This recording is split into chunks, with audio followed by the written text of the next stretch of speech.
আমরা দানের উপরে টাকা দিতাম না, জমিন বন্ধক রাখতাম না, চক্র সুদ টাকা দিতাম না, কোন মানুষের মাল আত্মসাৎ করতাম না, কোন মানুষের মাল ঠগিয়া নিতাম না। রাজি আছেন তো ইনশাআল্লাহ?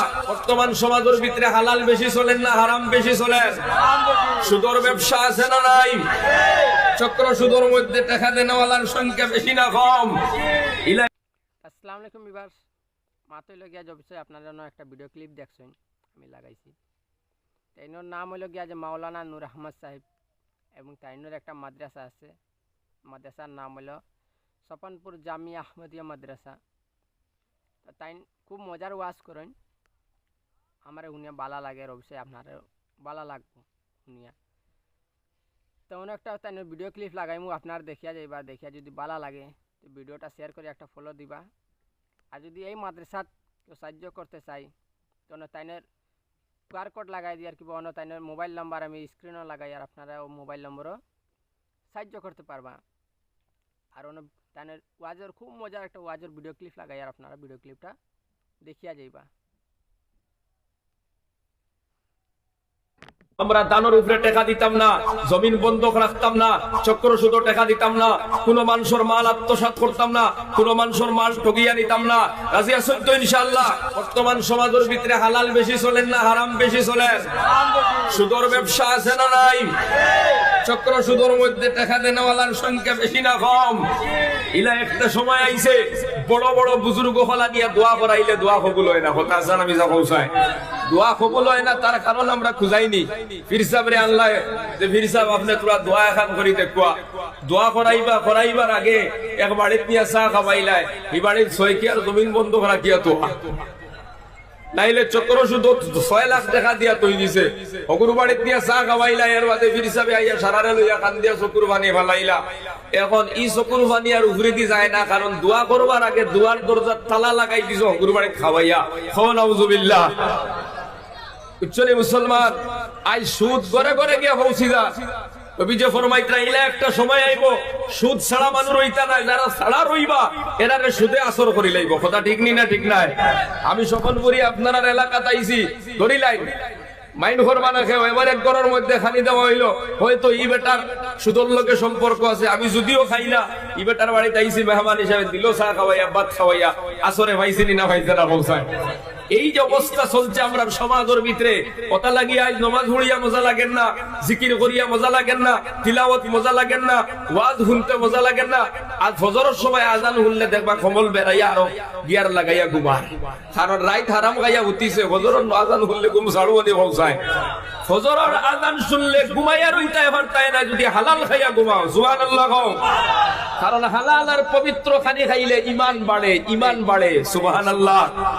ও যুবক ভাই, ঠেলা চালাইয়া খাও, রিক্সা চালাইয়া খাও, মাঠে কাম করিয়া ভাত খাও, সুদর ব্যবসা করিও না, পরর হক খাইও না, মানুষের মালটা আত্মসাৎ করিয়া নিও না।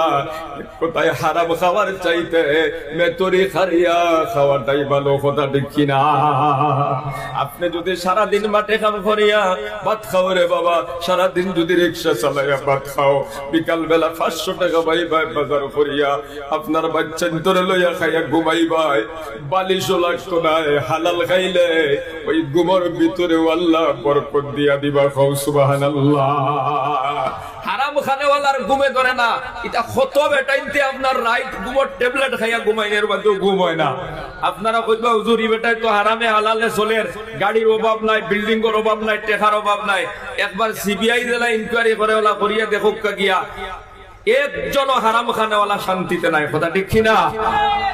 এই হারাম খানেওয়ালার আল্লাহ হয়তো তারে সাইজ গোত্রা তার বউ দিয়া, তার বউয়ে এমন টেনশন দের প্রেসার বাড়ের আর কমের, লামের আর উঠের। কথা ঠিক নি না ঠিক নাই? নাইলে তার বুড়ি দিয়ে আল্লাহ তারা হেদায়ত করি লাইতরা, নাইলে তার ফুয়া দিয়ে আল্লাহ তারা হেদায়ত কতরা। এমন ফুয়া দিছেন ইগু এখন যাইতে যাইতে 2 নম্বর 3 নম্বর 5 নম্বর হারাইয়া দার, রাইত ঘুমে ধরে না, ট্যাবলেট খাইয়াও। আল্লাহলে তার ব্যবসা বাণিজ্য লইয়া এমন পেরেশানিতে আছে, তার ঘুম নাই। কারণ হারামের লগে সম্পর্কওয়ালা যদিও কোটি কোটি টাকার মালিক, কিন্তু ওরা জমিনও শান্তিতে নাই, না খানি আছে শান্তিতে, না ঘুম আছে শান্তিতে। এই জন্য মুসলমান আল্লাহর জমিনের মধ্যে শান্তিতে বসবাস করতে চাও, আল্লাহ ফরমাইতরা এই জমিনটা কি তোমরা হালালের পবিত্র খানি খাও, আমি তো হালাল আর পবিত্র খানির ব্যবস্থা করে দিছি। সুবহানাল্লাহ। আমরা হালাল আর পবিত্র খানি খাইতাম, হারাম খাইতাম না। আমরা দানের উপরে টাকা দিতাম না, জমিন বন্ধক রাখতাম না, চক্র সুদ টাকা দিতাম না, কোন মানুষের মাল আত্মসাৎ করতাম না, কোন মানুষের মাল ঠগিয়া নিতাম না। রাজি আছেন তো ইনশাআল্লাহ? হাত উঠা এখন ইনশাআল্লাহ। আল্লাহ তুমি আমরা প্রত্যেকের আমল করার তৌফিক দান করো, সবাই হোক আল্লাহুম্মা আমিন। আল্লাহ ফরমাইতরা ইয়া আইয়ুহাল্লাযীনা আমানুত্তাকুল্লাহা হাক্কা তুকাতিহি ওয়া লা তামুতুন্না ইল্লা ওয়া আনতুম মুসলিমুন। আল্লাহ পাক বলেন, ওই বান্দার মানুষেরা ইত্তাকুল্লাহ, আল্লাহর ডরাও, আল্লাহর ভয় করো, হাক্কা তুকাতিহি, যতখান ডরানির হক আছে আল্লাহর ডরানি যতখান দরকার ততখান ডরাও, ওয়ালা তামুতুন্না ইল্লা ওয়া আনতুম মুসলিমুন, আর তুমি তার মুসলমান না হইয়া মরিও না। ও যুবক ভাইয়া, একটা কথার জবাব দে, সঠিকভাবে যদি বান্দায় আল্লাহরে ডরায়, ওই বান্দা ফজরের সময় ঘুমা থাকতে পারবো নি রে বাবা, খোঁজায় পারবো নি। আল্লাহর বান্দায় যদি সঠিকভাবে আল্লাহরে ডরায়, ওই বেটায় জমিনের মধ্যে সুদ খাইতো না, ওই বেটায় মানুষের লোকে খারাপ আচরণ করতো না, ওই বেটায় কোনোদিন মিথ্যা কথা হইতো না, আমানতের মধ্যে খেয়ানত করতো না। এই জন্য আল্লাহরে ডরানির মতো ডরাও, দুনিয়ার সব গুনাহ থেকে নিজরে হেফাজত করতে পারবা।